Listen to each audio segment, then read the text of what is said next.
What if the chaos you see everywhere isn't as external as it seems, but a reflection of something much closer to home? At times, the world can feel crushing, the non-stop news cycle, the relentless pace, the sense that you're nothing more than a fragile boat, drifting across a massive, unpredictable sea.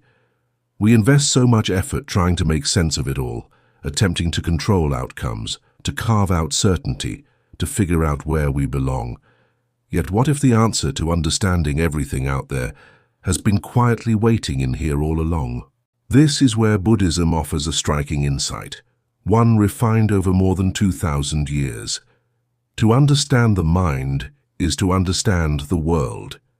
It's not just a poetic saying, it's a radical shift in perspective. According to this view, our entire experience of reality, the happiness and the heartbreak, the calm and the conflict, is shaped, filtered, and in many ways constructed by our own minds. Change how you see the mind and the world itself begins to look different. Think about it. Two people can experience the exact same event. One might see it as a disaster, a source of immense stress and anxiety. The other might see it as an opportunity, a challenge to grow from. The event itself is neutral. What changes is the mind that perceives it. The world didn't change, but their personal world, their reality, is completely different. This is the core idea we're going to explore today. We're not talking about some abstract philosophical concept. We're talking about a practical tool that can fundamentally change your life. By learning to observe and understand our own minds, we can go from being passively tossed around by life's waves to becoming the skilled sailor who navigates them. So, what does it mean to understand the mind? In the Buddhist tradition, it starts with mindfulness and meditation. Now, don't worry if that sounds intimidating. It's simpler than you think. It's the practice of paying attention. It's about taking a step back and watching your thoughts and feelings as they arise, without judgment. Imagine you're sitting by the side of a busy road. The cars are your thoughts, emotions, and sensations. Some are fast and loud, others are slow and quiet. Usually we're in the middle of that road, getting hit by every car, getting carried away by every thought. Mindfulness is like moving to the sidewalk. You can still see all the cars, you acknowledge them, but you're not run over by them. You realize you are not your thoughts. You are the one observing your thoughts. This simple shift in perspective is incredibly powerful. When you start to observe your mind, you notice patterns. You might see how a small worry can spiral into a huge anxiety. You might notice how a moment of anger is often preceded by a feeling of insecurity or fear. You start to see the cause and effect relationships within your own consciousness. This is where the understanding the world part comes in. The same patterns you see in your mind are reflected in the world around you. The way conflicts escalate between nations often mirrors how a personal argument spirals out of control. The way a community comes together to support each other reflects the compassion we can cultivate within ourselves. The world isn't some separate, objective thing. It's a collective projection of billions of individual minds. Buddhism teaches that our suffering doesn't primarily come from external events, but from our reactions to them. It comes from our cravings, our aversions, and our misunderstandings. We crave for pleasant experiences to last forever, and we try desperately to avoid unpleasant ones.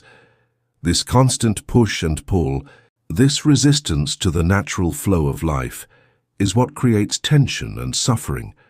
When we understand our mind, we start to see this mechanism in action.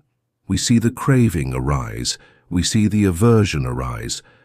But because we're observing from the sidewalk, we don't have to act on them. We can let them pass by like the cars on the road. This doesn't mean we become emotionless robots. Quite the opposite. We experience our emotions more fully, but we are no longer enslaved by them. We can feel sadness without being consumed by despair. We can feel anger without letting it turn into destructive rage. This is true freedom. Let's make this more concrete. Think about a time you got really upset about something.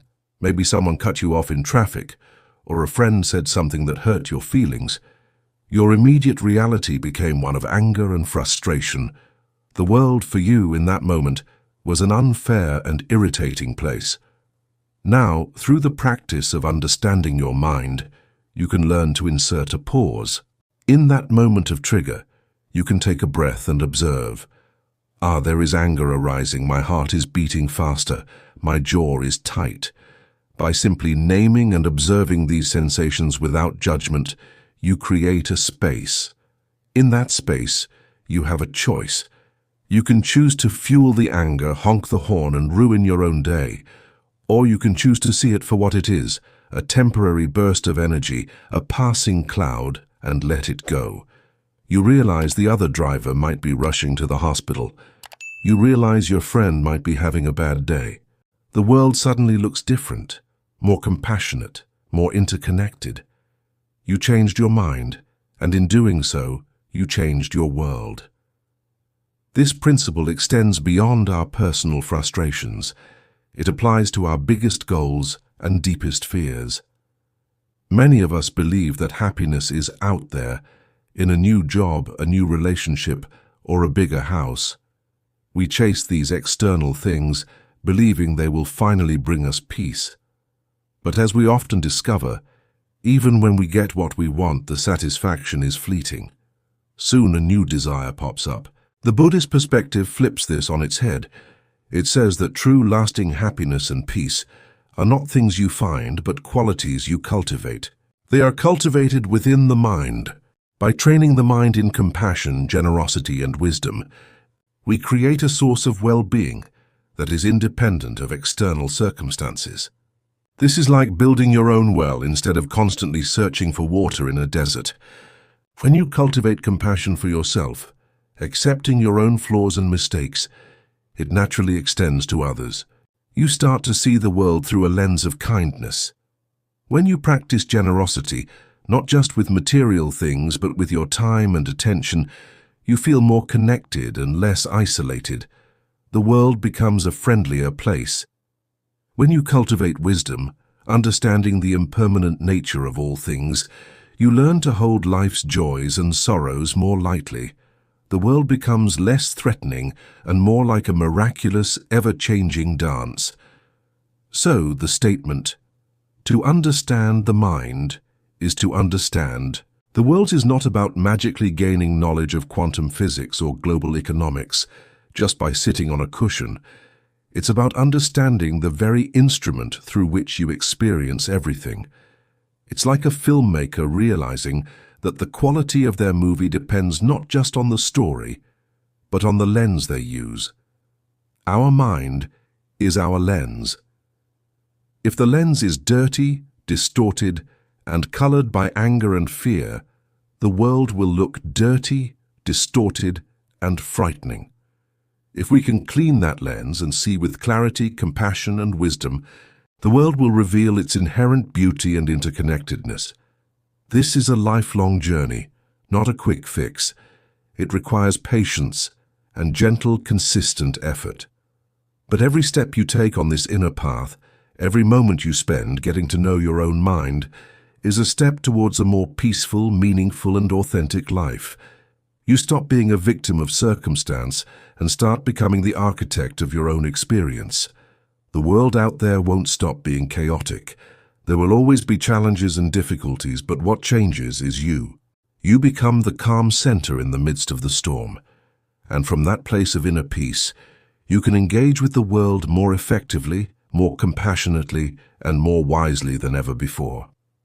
You start to see that by changing your own mind, you truly can, in your own way, begin to change the world. Thank you so much for joining me on this exploration today.